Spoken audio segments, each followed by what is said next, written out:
Hello and welcome to another exciting installment of Pobble Live.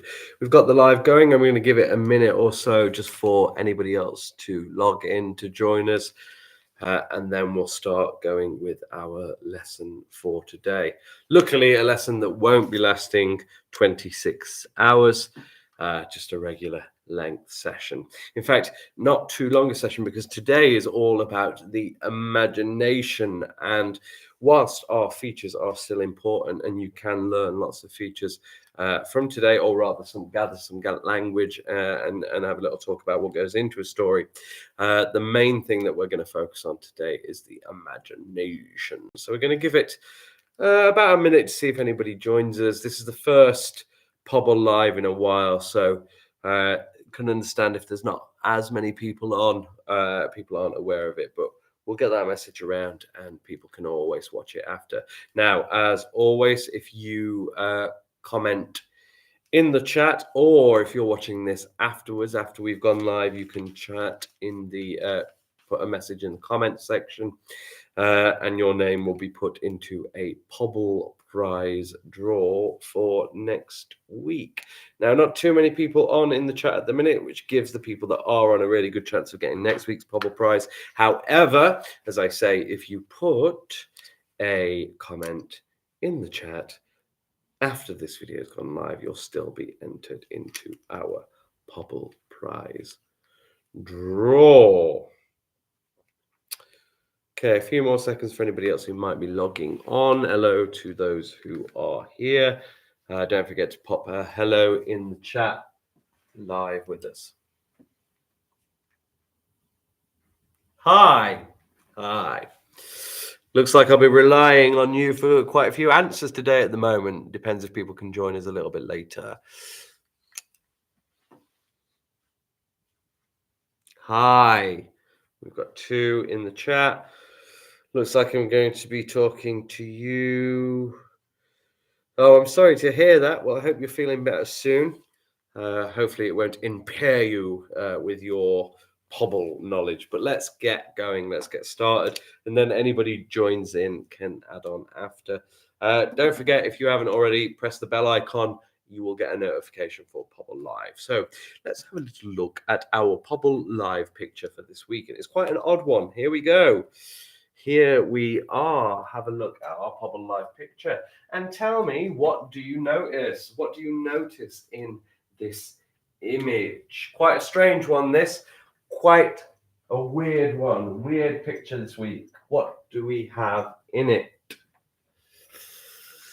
Type it into the chat. Yes, mushroom houses. I think that's one of the most obvious things that jumps out straight away, isn't it? There's lots of, well, not lots. There's 3 mushroom houses, and then it's surrounded by mushrooms. Anything else that you notice in the picture beyond the mushrooms?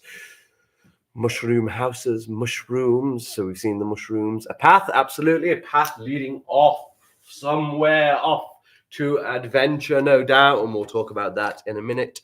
Gloomy weather by the looks of it, absolutely. It doesn't look like the nicest of weather. Maybe it's the setting sun, but there are some dark, pendulous clouds incoming. A bridge, where do we see a bridge?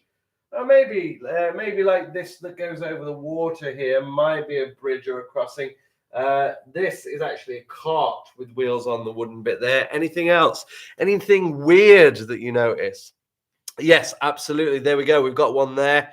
A dog. Yeah, there's a dog. I don't know if you can see it, but there's a dog in a bucket suspended by a piece of rope. If you're joining us, don't forget to give us a thumbs up. Tone, yeah, the tone of it is certainly, it's coming down to the end of the day, isn't it? The sun's setting, it's getting darker, and some element of creepiness or something evil or something might be creeping in. Well done. Pathetic fallacy. What a really good answer. Yes, the weather being used to hint at what might be happening. Lots of really good things there to add in. Wonderful. Thank you for those that are in the chat. Although there aren't loads jumping in at the minute, what I am getting is some really high quality answers. So great, fantastic start. Okay, what we're going to do today then, and what our central focus is going to be a narrative. Now, I don't want to give you too much today because I want it to come from you. I want it to be your imagination, and I want to see some really good Pobble work being brought to school. 1, so I can give out some gem cards. 2, so I can give out some prizes. And 3, so it can feature on our brand new Pobble writing board in the corridor of our school. So we're going to write an adventure story, and we're going to use the image as a stimuli for us to gather kind of language and kind of kooky ideas. So many adventure stories start with travel to a new world. Okay, so a lot of stories take somebody normal, somebody average, somebody everyday, living their normal life in the human world. Now, it's not always like this. Science fiction stories may start on other planets or in other worlds, but a lot of children's books will start with the main character being in the regular world. So I'm watching the Euros while watching this. Well, it's good that you're supporting your team and joining in with Pobble Live. Okay. A lot of books focus on a realistic character. So when you're designing a character for a story, you want to kind of base it on a child or an adult or somebody from the real world, because people like relatable characters. That's not to say that people don't like superheroes, but even superheroes have their alter ego, this relatable side of them that people can understand. Understanding is what builds a reader's respect or a reader's care of the character. And it's important that a reader cares about a character, because if your reader doesn't care about a character, then if they face problems or danger, they won't be that bothered.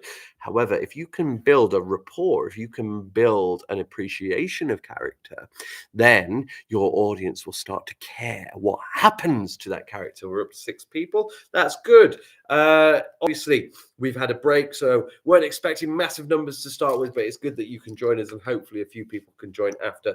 Put a comment in the chat to have your name entered for a prize, and don't forget, if you're watching this not live, you can type in a comment after the video has gone up for a chance to win a Pobble prize. But as I was saying, many adventure stories start with travel to a new world. For example, we have The Lion, the Witch, and the Wardrobe, where Lucy finds this magical wardrobe, and as you venture into it, you end up in Narnia, this other world, this other place that's not quite like Earth, because that makes it interesting. It's exciting. Hello, Mrs. Flanagan. Thank you for joining us today. Harry Potter, for example, starts in the real world, lives on Privet Drive with, I think, in the book, not in the film. In the book, it starts with the cat, Professor McGonagall, is it? Professor McGonagall? Who is surveying Harry and watching him as he lives out his pretty normal life with the Dursleys. So, yeah, even Harry Potter starts in a normal place, but then he goes through the wall on platform 9 3/4 and ends up by the Hogwarts Express, which eventually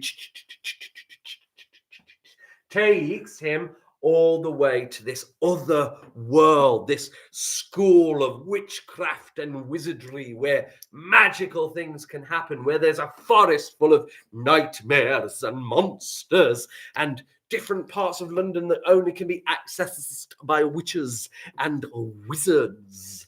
So, 2 books there, 2 examples. The Lion, the Witch, and the Wardrobe starts off with normal children evacuating because of the war, and then finding a new world on the other side of a wardrobe, of all things. How weird.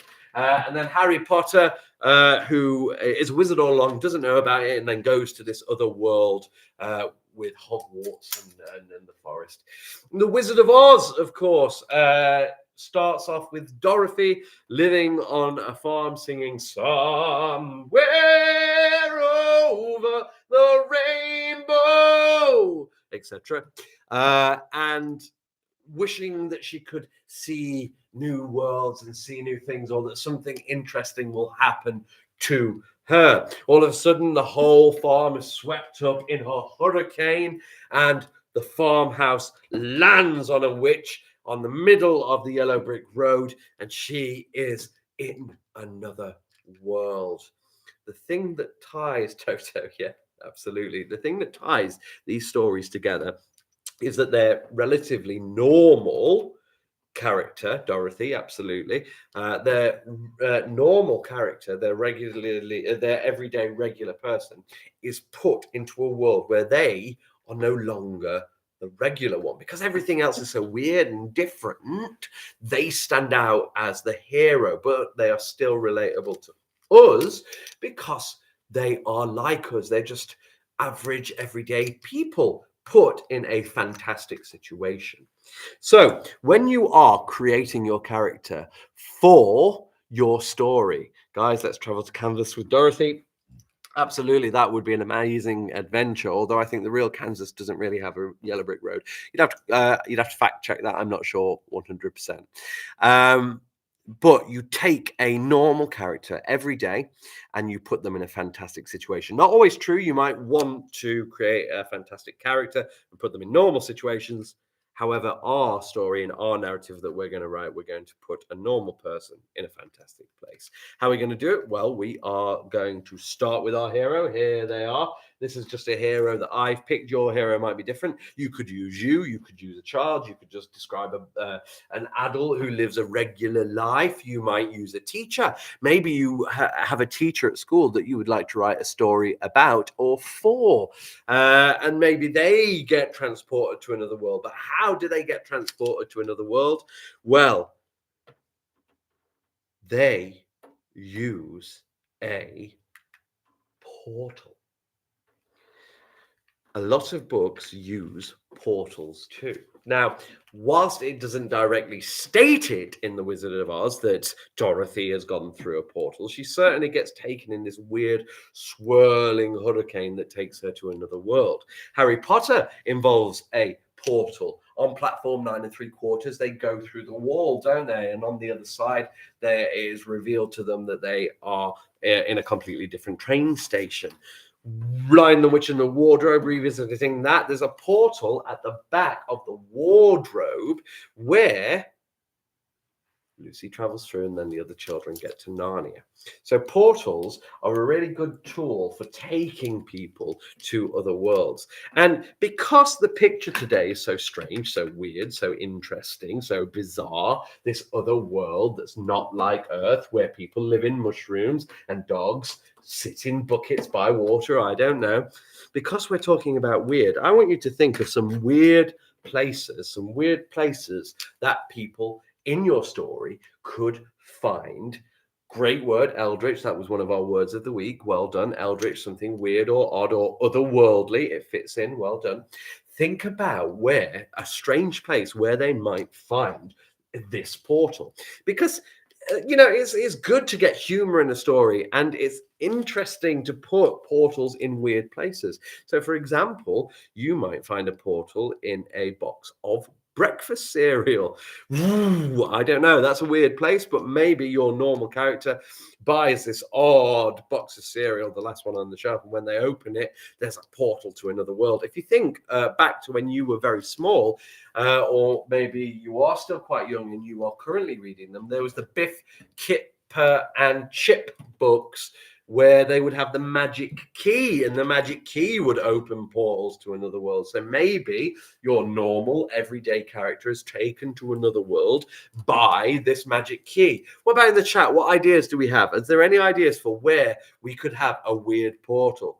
So maybe one just opens up in the bedroom. Yeah, maybe there's a poster on the wall in your main character's bedroom, and late at night there's a weird tapping or a scratching or a hooting sound coming from behind the poster, and there's build up, there's suspense. Why is this noise happening? What's going on? And then they take down the poster and reveal that behind it there's a portal that sucks them into another world. Fantastic, great idea.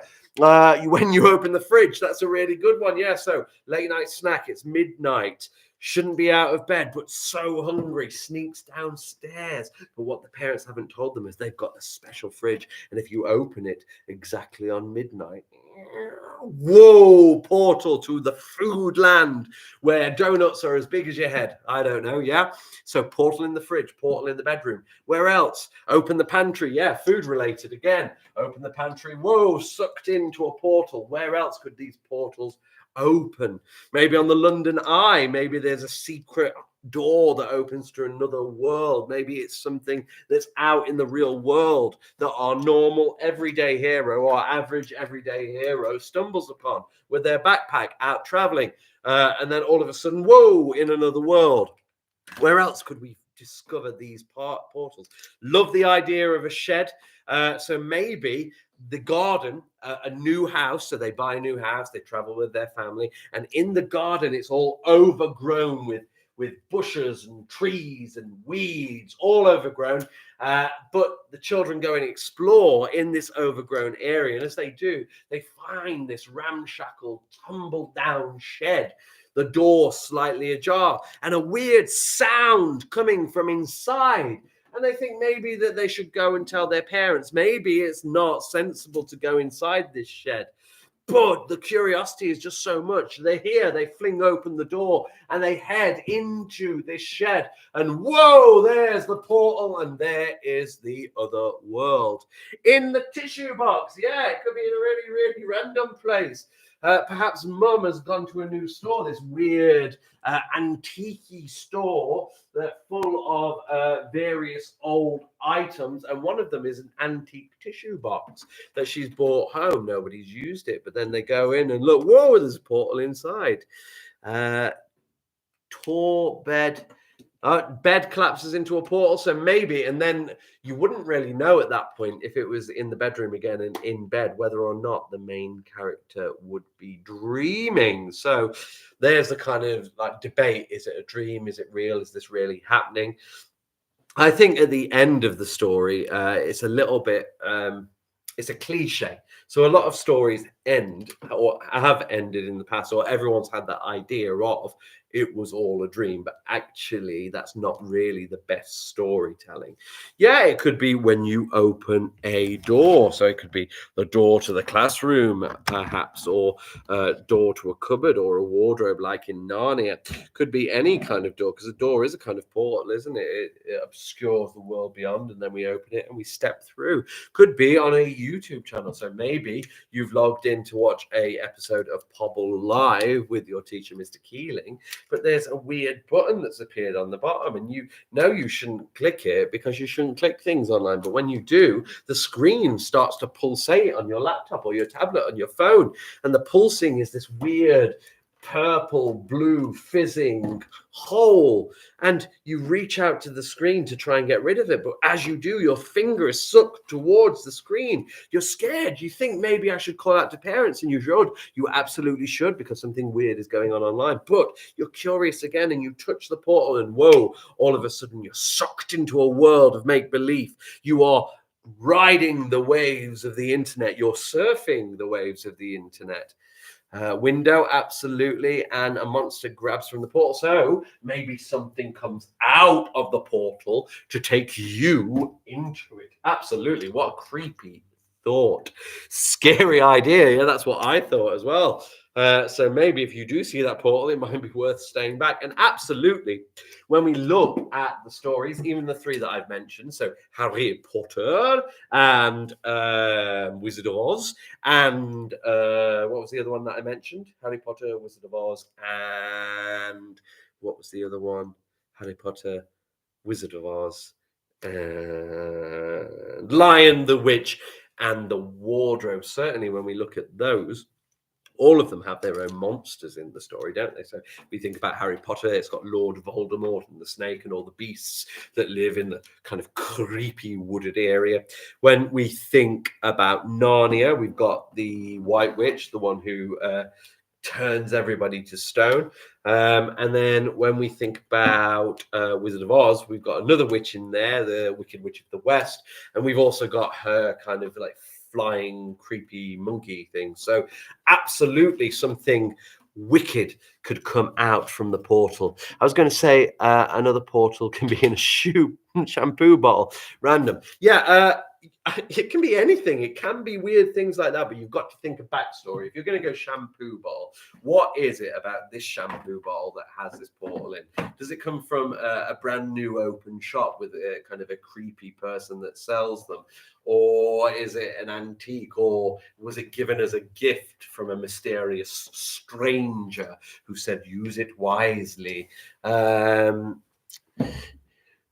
Alma, yeah, bringing up Alma, that is creepy. That story is creepy from Alma. But yeah, absolutely.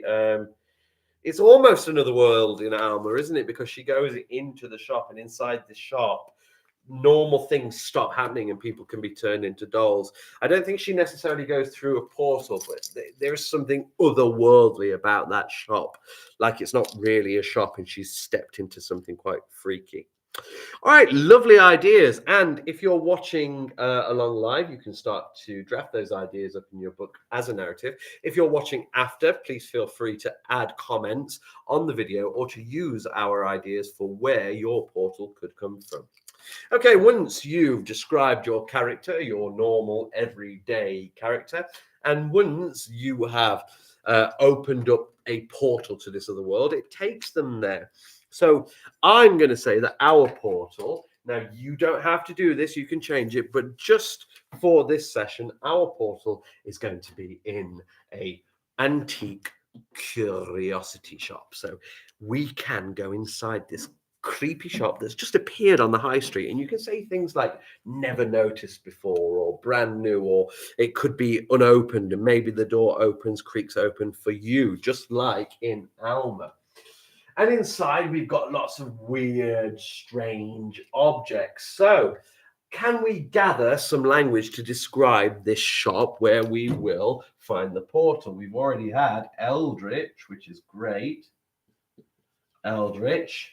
I might say weird or odd. Weird.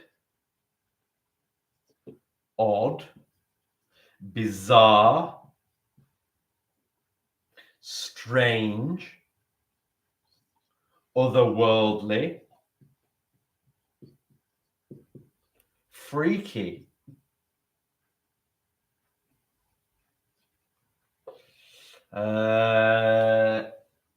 What else could we have? Any other words that you can think of? Nefarious, yeah. So its intent is nefarious. It has a nasty reason for existing. Unearthly, not of this world again. Unearthly, like it. Like it. What else can we have? Unearthly. Has an old lady opens a new antique shop and it's suspicious. Oh, like that word, suspicious. Suspicious.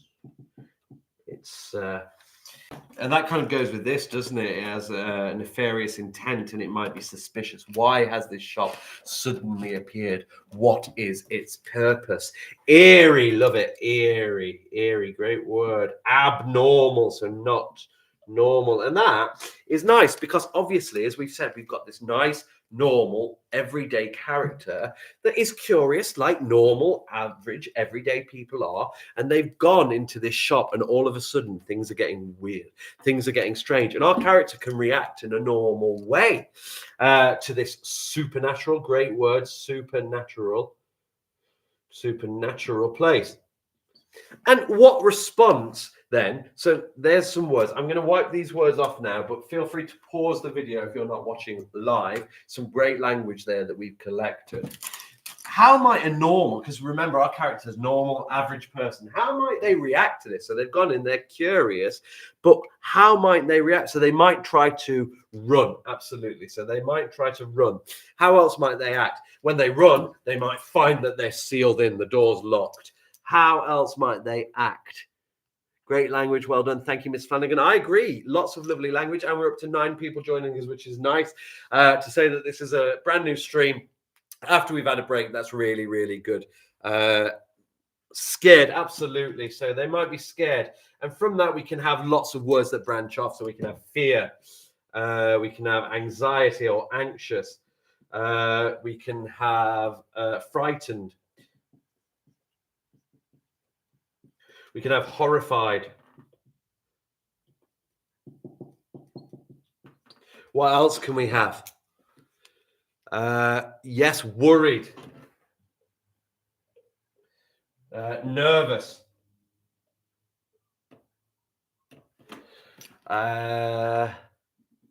Curious. Certainly were to enter. What might they do inside then? They're feeling scared and anxious and frightened and horrified. They've tried the door. They've pulled at it. They've banged at the door, but they can't get out. So what are they going to do? Maybe fascinated. So maybe before they were scared, they were fascinated. Maybe that's what drew them in, made them keep going. But they're in now. That door is slammed. And then they're trying to pull out, but they can't. So what they might hide, yeah. They might hide because they might think somebody or something has trapped them or is coming. What I might do is I might go, help, help, help. So I'm shouting, but what other words are there for shouting? So I might shout, pace frantically, love it. So I might pace around frantically, lovely. Great language, pacing around frantically. I know. What am I going to do? The door's locked. How do I get out? What am I going to do? Absolutely. Scream. They might scream. I can't scream very well. I'll give it a go. Ah! No, not very good. Scream. They might pace frantically. They might hide. What else could they do? Bellow is one what I might say. They might bellow. Help! Help! I'm trapped in a classroom. They might be shocked, so there's another emotion, absolutely. But then hollering, absolutely, really good one, miss. Okay, you can't scream in the class red sky. I do apologize. I'll tell you what. I don't have a red sky, but Miss Sis Flanagan can officiate. There's a red card. I'll give myself a red card. Okay. So this normal person has gone into this weird, curious shop and has been trapped inside. Okay. At this point, we introduce the portal. Now, it could be anywhere in the shop. It could be in an antique tissue box, could be in a cupboard, could be behind a door, could be anywhere. But how do they first hear it? Well, how do they first know about it? Well, two things, sight and sound, I would say. So I would use that word before eerie, and I would say an eerie light or an eerie pulsating or pulsing. And then noises. What kind of noises might, oh yeah, like a swooshing sound. Swooshing, that's good. Swoosh, swoosh. How did you put it? Swooshing, like a swooshing sound. Swooshing sound. Or swish, or swish sound. Swishing, swishing, swooshing. What else might you hear? A screech? Yeah, like an otherworldly screech, or using those words from before, an abnormal screech. Like that. Oh, that would hurt, wouldn't it? Screech. What other noises might it make? Maybe footsteps or mimicking. Yeah, mimicking or footsteps. Lovely. What might draw you towards it? Maybe a voice. So maybe a voice that you recognize. Was it a voice that we recognized? The voice of our mother, maybe, who they haven't seen since they were very small, or father, or some family member that may no longer be around, that says, come to breathing. I don't know if that would make me go towards it. I think if I heard breathing, I'd stay away from the breathing. That's quite creepy. What might draw us into this portal? What might make us move towards it? Maybe calling for help. Maybe the portal might help me. Maybe a child's voice. Help me, please. I'm trapped inside this portal. I can't get out. And that might lure the person in. Because remember, we're talking a normal person. We're not talking a hero here. This person's scared. Yeah. If I'm trapped in a weird shop full of weird dolls, I'm not a hero. If I hear breathing or grunting or things, that's not going to make me want to go and figure out what's going on. No, I would hide, I would shake, and I would be a jolly big coward, because it will keep me safe or alive for longer. However, there are things that may draw me out, like, as you say, hypnotic music, mesmerizing music, I mean, that was absolutely awful, and that would probably, send me further away, but you get the idea. Calls for rescue. Please, please come and save us. We're in need. We're in trouble. Absolutely. So let's say then our hero is drawn towards this portal. And they see it, and it's weird, and it's strange, and it's pulsing, and it's swirling, and it's turning, and it's pulling, and it's sucking them towards it. And there comes a point with the light flickers, absolutely, where they just cannot turn away anymore. And so they are sucked into the portal. And then that portal transports them then to this world. Now, this doesn't have to be your world, but you should make it strange. And here's where I'm not going to do too much to help, because I've done the build up with you. We've got to the point where your character has been sucked into the portal, and now I want it to be your imagination. So this world, I want it to be strange. There might be clouds that rain lollipop sticks, and the sky might be always deep green with thunderbolts that fly upwards, and plant instead of trees, giant sunflowers that are everywhere all over the earth, and dogs and cats are 500 feet tall. Use your imagination. Build this incredible new world. Now, you may, if you want, use this world here. You could use the mushroom world and the mushroom kingdom, but that's been done a little bit. There's a mushroom level in Sonic. There's a mushroom kingdom in Mario. Maybe think outside the box and come up with your own world. This is the part that I leave to you. So what is on the other side of that portal? Radioactive lake? Yeah, certainly don't want to touch that. Bubbling and fizzing and smell sulfuric, almost like rotten eggs. So the key point to do with this is to use strong adjectives and to use fronted adverbials. So I am going to just do a quick reminder on fronted adverbials. I'm not going to give you too much language. I'm not going to give too much about this world, but maybe use books, maybe use worlds that you've read about. So if you like Hogwarts and wizards and schools, use that, and maybe it takes them there. If you like Wizard of Oz, think about the kind of yellow brick road and the fields of emerald with the city at the end and the witch's castle, and kind of creepy bogs and beautiful fields and all of that kind of things full of poppies. But what you should include within this part, because you're describing a place, is fronted adverbials. So that is a feature that I would like you to use when you try and describe this new world. And the fronted adverbials that you are going to use will relate to position, to time, and to manner, or how. Okay, position, time, and manner. Right. Let's get some words to start our sentences with some fronted adverbials. Let's start with, yes, absolutely, Liv, you are right. You can use pathetic fallacies, and you can think about semantic fields, so words that are related to each other within a field. Absolutely, some really good language there.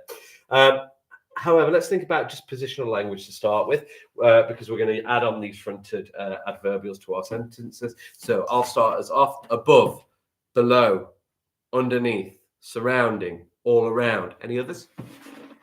Above, below, underneath, surrounding, all around. Any others? Type them in the chat. Above, below, underneath, all around, surrounding.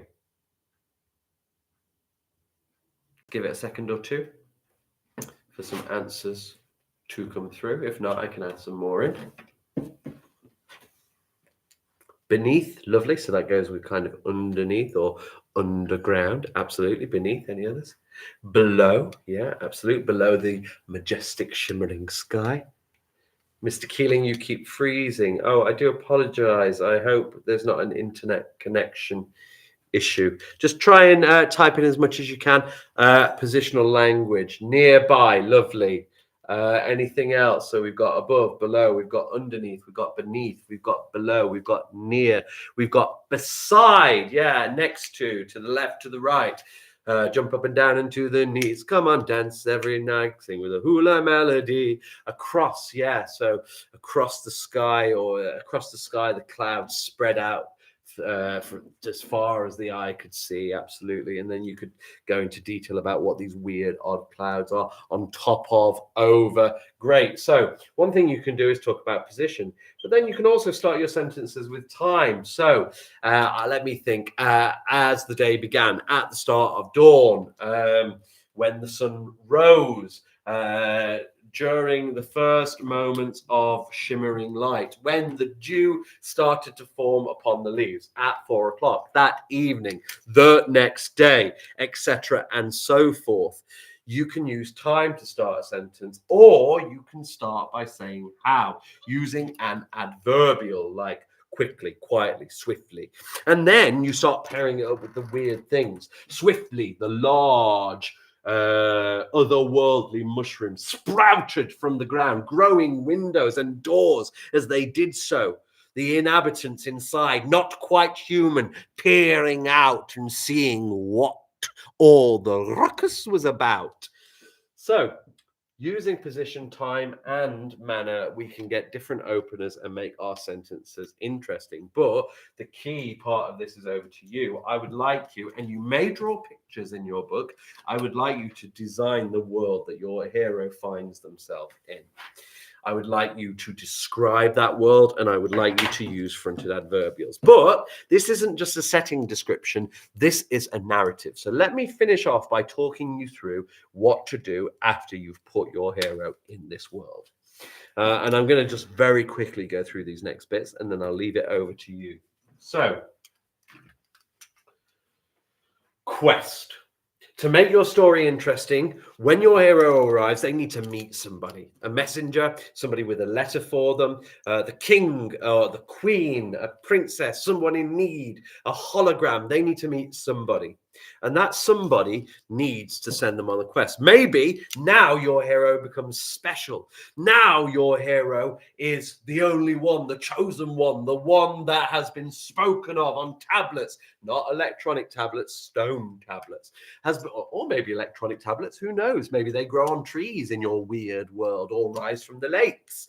But it has been spoken of for many years that a hero from the earth realm would arrive in the mushroom kingdom, and they must go on a quest.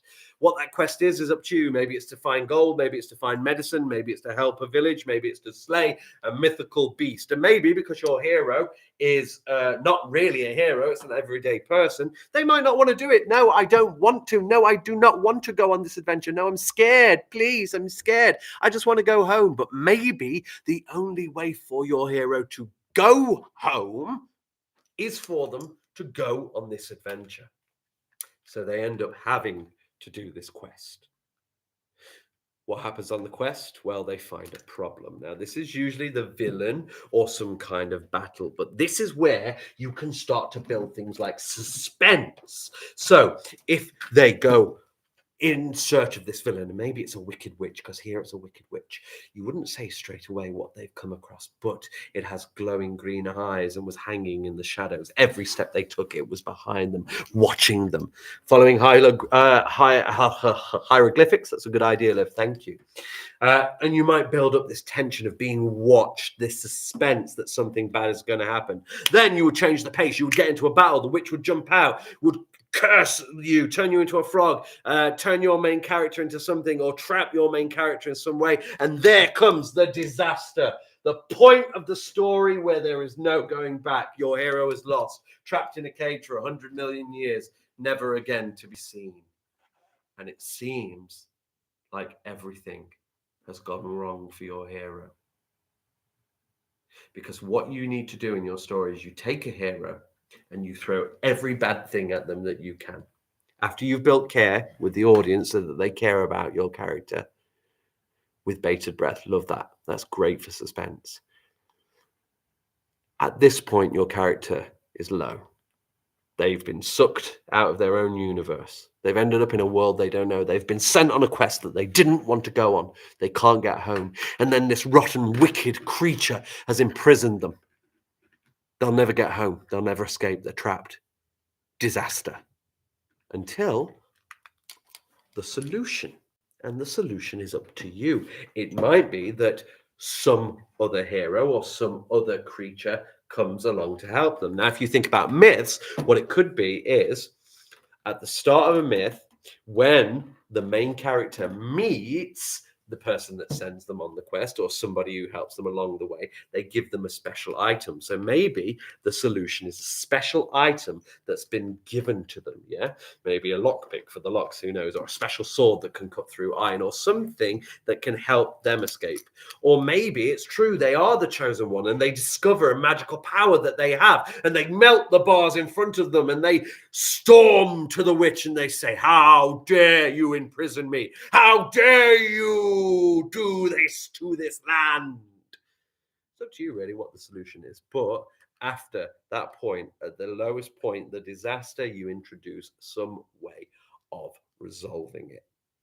Once it's resolved, once the beast has been slayed, or the witch has been defeated, or the monster has gone and the land is safe, you get your ending. Now, a lot of stories tend to go for the green happy ending, and it would be very easy to end your adventure story with the portal reopening, everyone hugging, "Bye, thank you much for saving our land," traveling back through, coming back out in the antique shop, dashing home to parents, loving embrace, being a child again. Everything is wonderful, except maybe they have new skills. They've learned something, and that's wonderful. That's great. However, you might want to use different types of endings. So there are other types of endings that you might end your story with. One is you could have a sad ending. So maybe the hero can't escape. Maybe the hero can't get home. Maybe it looks like your hero is going to beat the witch, but then the witch wins. I like that. It's a trick of the imagination. Maybe the witch is playing with your character and you never really escaped. You didn't get out of the cage and you're still trapped there. And maybe that is where your story ends. Maybe you might put it, you might do a cliffhanger. So maybe the portal opens, but your hero has had so much fun going on this quest and being in this magical world, they don't know whether they should leave or stay. And the story ends where they make up their mind, but you don't reveal it to the audience. Finally, there might be a twist. And I always like adding another character for a twist, something that you don't suspect. For example, you may slay the witch, and then the person that sent you on the journey might turn up and go, "I knew humans were quite gullible, but you have just defeated this world's only savior." So maybe you were tricked into actually battling the good guy. Or maybe you're saved from the cage, something gets you out, and then it says to you at the end something along the lines of, your hero might turn to this person that saved you and say, "Thank you for saving my life. Thank you for helping me defeat the witch." And they might turn around and go, "Oh, you thought I was saving you? No, no, no, no, no. If anything, I was just saving you for dinner." And they turn out to be evil, or something that the reader isn't expecting. So you don't always have to end a story with happy, happy, happy ever after. It could be, yeah, your quest is not complete. Sending them on a new quest, a heart-stopping moment, and pausing the story there. It doesn't have to be happy. Could be a twist, could be a sad ending, could be a neutral ending, you know. Maybe they're okay, maybe they survive, but they can't get home. So they just have to live out their lives there. Doesn't have to be a happy ending, but can include this language. And I'm going to leave you with this language to help you with your writing. If you've watched along live, you can go away now. You can give this story a go. You can draw your world, you can describe it, and you can build it, and you can take the ideas from the video. If you're watching the video afterwards, please feel free to stop it at any point and use the language that we've used to really build a really good piece of Pobble writing. Here's some words for you. Word bank: astonishing. If you're astonished, you're very shocked by something that's amazing. Baffling. If something's baffling, it's confusing. Curious, we've had. Dazzling, so shiny that it might dazzle you or confuse you again. Embellished, fantastic. Glimmering, like shining. Historical, from history. Imaginative, this place is great for the imagination. Jumble, so something that's mixed up. Kinetic, something that moves, something to do with moving and kinetic energy, movement energy. Lively, so very alive, full of energy, full of life. Magnificent, Notable. If something's notable, it's worth taking note of, worth noticing, notable. Orchard. So maybe part of the journey goes through an orchard full of beautiful trees and shimmering, glittering golden sunlight. Portal, obviously, because we're going to travel through that portal. Quaint. So maybe places are calm and relaxing and nice. Thank you for joining in and thank you for your answers. Lovely. Realm. So when we talk about different realms, we're talking about different worlds, different areas. So you could use that word. Stunning, like beautiful, really pretty. Traverse means to travel across a place. Unlimited, so never ending, never stopping, not limited. Varied, lots of different things. Wonderful, wondrous. Yearning, so really wanting something, yearning to get home, needing to find a way home, and zeal, type of excitement. So lots of different words there that you can try and embed in your story. Thank you to everyone who joined in with the chat. You've given us some really, really beautiful answers, and all of your names will go in to the Pobble Prize draw for next week. If you're watching after, pop a comment onto the comments. We'll pop your names in too. But for now, thank you for joining us. And as ever, keep on pobbling.